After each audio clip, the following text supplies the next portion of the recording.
मेरा फवाद साहब एक लाइटर उसमें बात कर रहे थे जो उन्होंने ट्वीट भी किया। और देखें, चाहे आप हुकूमत में हों, चाहे आप अपोजिशन में हों या किसी भी ट्रेड में हों, तो मेरा ख्याल है इस हद तक कि पर्सनल जो भी कोई कुछ करना चाहता है तफरी के हवाले से, तो उसको पूरी आज़ादी होनी चाहिए। और उस पर कमेंट भी करना मेरा ख्याल है सही बात नहीं है। इसी तरह से हम कल को कमेंट करेंगे कि फवाद चौधरी साहब हर वीकेंड पर यहाँ से जाते हैं तो मोटरवे इस्तेमाल करते हैं, तो शुक्रिया तो अदा कर दिया करें नवाज शरीफ का कि जिन्होंने मोटरवे बनाई थी। और तमाम जो दूसरे लोग पीटीआई के सफ़र करते हैं और मज़े लेते हैं और रास्ते में रुकते हैं और ऐश करते हैं और वर्ल्ड क्लास सर्विसेज मिलती हैं, तो तफरी मेरा ख्याल है थोड़ा टाइम था तो उनका हक बनता है। कश्मीर का इलेक्शन की जो कैंपेन है वो लीड करेंगी मरीम नवाज़, और शेख रशीद ज़ाहिर है डिसअपॉइंट होंगे। देखिए, शहबाज शरीफ एक बहुत बड़े लीडर हैं, प्रेसिडेंट है पार्टी के, 30 साल से पॉलिटिक्स में हैं और भरपूर अंदाज से उन्होंने अपना लोहा मनवाया है गवर्नेंस के हवाले से, डिलीवरी के हवाले से।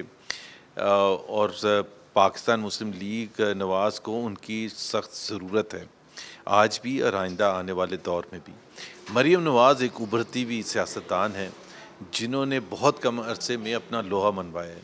लोग उनसे मोहब्बत करते हैं। वो एक रिप्रेजेंट करती हैं, she is become a symbol of resistance and defines जिसको कहते हैं।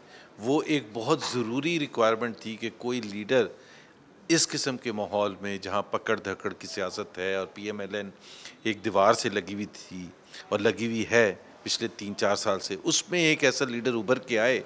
क्योंकि वर्कर्स जो हैं वो देखना चाहते हैं कि जी करेजियस लीडर जो डरती नहीं है और जो बाहर निकल के बोलती है। तो उनकी जो एबिलिटी है ड्रॉ करने की आवाम को, वो कश्मीर का जो इलेक्शन कैंपेन है उसमें भरपूर अंदाज में नज़र आएगी। एंड दैट इज़ वाई वो लीड कर रही हैं। So, दोनों का जेल होना ज़रूरी होता है कि शहबाज शरीफ, ये नहीं कि एक होगा तो, या एक ही हो सकता है पीएमएलएन में। पीएमएलएन बहुत बड़ी पार्टी है, शेख रशीद की अपनी पार्टी में एक हो सकता है, लेकिन पीएमएलएन से मुकाबला ना करें। बिल्कुल करेंगे पार्टिसिपेट इंशाल्लाह ताला। देखिए, ये जो एक इतनी क्लोजली वॉच किया जाता है ना पीएमएलएन को, उस तरह से कि जी मरीम नवाज़ ने आज कुछ बोला है या पिछले एक हफ्ते में क्या बोला है। एक एक उनको अपना बहुत एक शोल्डर्स पर एक रिस्पॉन्सिबिलिटी थी उनकी, क्योंकि शहबाज शरीफ साहब भी जेल के अंदर थे, हमज़ा भी जेल में थे, ख्वाजा आसिफ भी जेल में थे।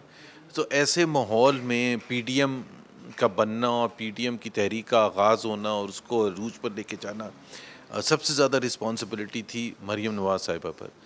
अल्लाह का शुक्र है कि ज़ाहिर है हमज़ा भी बाहर आ गए, शहबाज शरीफ भी बाहर आ गए, ख्वाजा आसिफ भी बाहर आ गए। सो वो जो उस काम के हवाले से अब आप कह सकते हैं कि बढ़ गया है। लेकिन अगर उन्होंने कुछ ना करना होता तो ज़ाहिर सी बात है वो इलेक्शन कैंपेन ना लीड करती हैं आज़ाद कश्मीर में, और भरपूर अंदाज में करेंगे। पीपल्स पार्टी के साथ इत्तेहाद, मैं वो नहीं कह रहा कि वैसे तो पॉलिटिक्स में हर चीज़ हो सकती है, लेकिन इस वक्त अगर आप देखेंगे पीएमएलएन का जो भी सर्विस वगैरह आ रहे हैं, जो हमारी इतलात हैं, पीएमएलएन को अल्लाह का शुक्र है बहुत लीड है। और वो लीड अगर बरकरार रहती है और हम कोशिश करेंगे, और ख़ास तौर पर जब 8 तारीख को मरीम नवाज़ निकलेंगी तो उससे और ज़्यादा भरपूर अंदाज में कैंपेन हो कि लोगों का इंटरेस्ट बढ़ेगा। तो कोई मेरा नहीं ख्याल है कोई चांस है पीपल्स पार्टी से। एक तो मैं कोई एरोगेंट साइन नहीं शो करना चाहता कि, बट एक हकीकत है कि पाकिस्तान मुस्लिम लीग नवाज़ पाकिस्तान की सबसे बड़ी जमात है। इस वक्त कश्मीर में, आज़ाद कश्मीर में उसकी हुकूमत है और भरपूर अंदाज में वो जीती थी और उसकी पज़िराई भी उसको मिली है। तो पाकिस्तान मुस्लिम लीग नवाज़, ये नहीं हम कह रहे कि हम किसके साथ कोई अगर इत्तेहाद हो सकता है तो ज़रूर होगा, लेकिन इस वक्त अगर देखा जाए तो हमारी ऐसी कोई ज़रूरत नहीं है। हम on as a political party हम समझते हैं कि हम सिर्फ आज़ाद कश्मीर में नहीं, कहीं भी अभी भी जहाँ भी इलेक्शंस हुए हैं, बहुत सी जगह पर जिस तरह कराची में इलेक्शन था, पीडीएम उस वक्त पीपल्स पार्टी बाहर निकल चुकी थी, वो मद्दे मुकाबिल थी।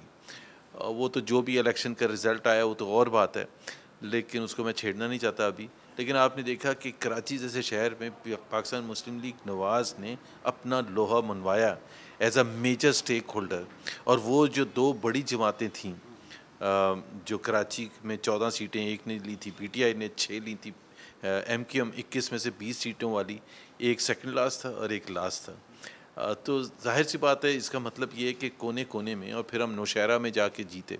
उधर भी ANP ने बावजूद उसके कि PTM का हिस्सा थे, और असूली फ़ैसला ये था कि पाकिस्तान मुस्लिम लीग नवाज़ को वो टिकट मिलना चाहिए था और मिला भी, लेकिन ANP ने कहा कि जी हम अपना कैंडिडेट खड़ा करेंगे, और उन्होंने वोट ज़ाहिर है काटे भी, लेकिन फिर भी पाकिस्तान मुस्लिम लीग नवाज़ वहाँ से भरपूर अंदाज में जीती।